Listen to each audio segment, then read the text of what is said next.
దేనిలోనైనా దైవత్వం అనే ఆ తత్వపు ఉనికి ఉంది అంటే ఆ తత్వం దానిని దివ్యత్వంగా మారుస్తుంది. అప్పుడు ప్రసాదం సమర్పించడంలోని ఆంతర్యం అర్థమవుతుంది.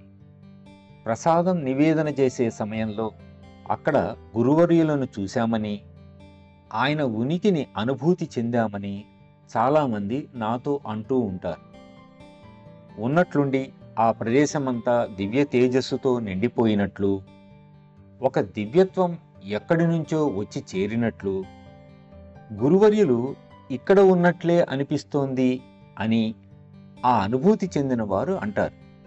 ఒక విధంగా అది నిజమే, అదొక దివ్య దర్శనం. ఇంకొక విధంగా చూస్తే అది అసత్యమే. ఎందువలనంటే అక్కడే ఉన్న ఆ గురువర్యులను ఆ క్షణంలో అనుభూతి చెందామనడం సబబు కాదు. వారు కొత్తగా దర్శనమివ్వడం లేదు.